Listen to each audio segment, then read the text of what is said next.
Mois de février. 1er février. Ce ne sont pas les paroles qui forment ta prière, mais ton union à la divine volonté. 2 février. Je te recommande de ne jamais abandonner la prière. Tu dois avoir une confiance absolue en Dieu. 3 février.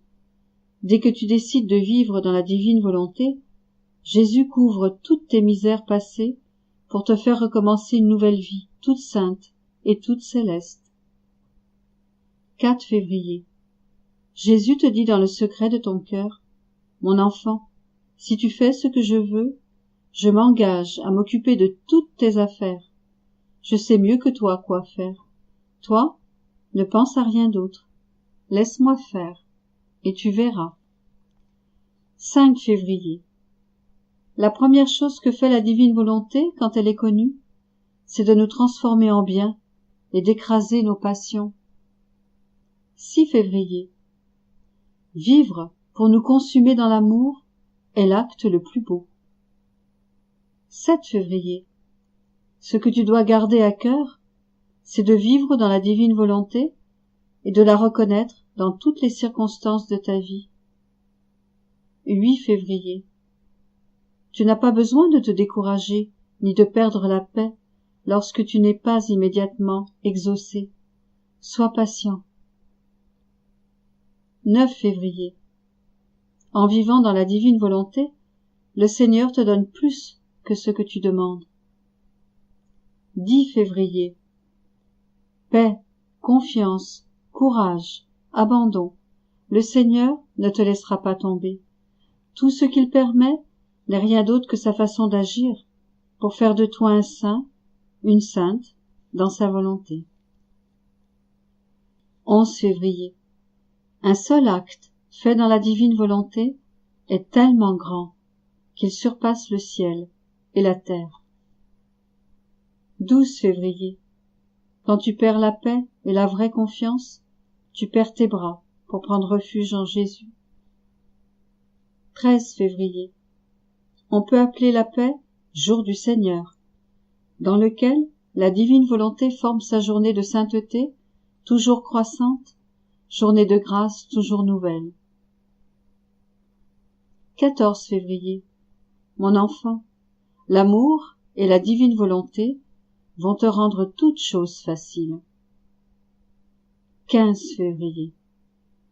Vivons dans la divine volonté et tout le reste viendra de soi. Nous penserons plus à Jésus qu'à nous-mêmes.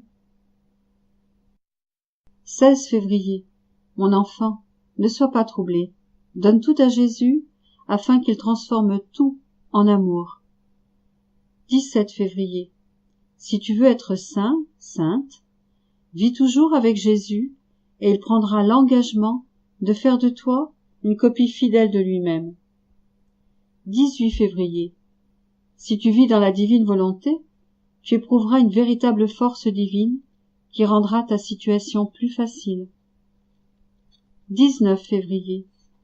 Si tu es en paix, tu es en Dieu, et la paix est le signe que la divine volonté règne en toi.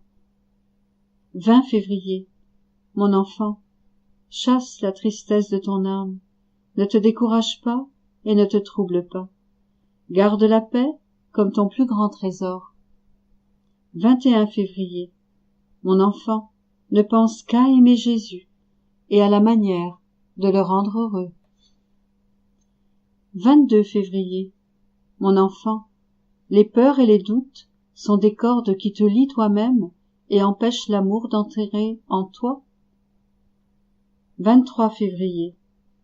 Je te recommande la paix, le courage et un véritable abandon. Sois patient, patiente, et tu verras ce que le Seigneur fera de toi. 24 février. Chaque fois que tu accomplis un acte dans la divine volonté, tu vas à la rencontre de tout le ciel, et tout le ciel vient à ta rencontre. 25 février. Devant les souffrances de Jésus, les tiennes deviennent plus légères. 26 février. Ce sont les larmes du cœur et les larmes de l'âme qui sont les plus amères et qui nous transforment le plus en notre bien-aimé Jésus. 27 février. Quand Jésus trouve sa volonté en toi, ta respiration, tes battements de cœur et tes actions deviennent la respiration, les battements de cœur et les actions de Jésus, tu reçois sa vie. 28 février. Petite note. Le 28 février 1899, à l'âge de 33 ans, Louisa commence à écrire les plus sublimes secrets de la vie dans la divine volonté. Oh, comme j'aimerais que tu demeures toujours dans la divine volonté.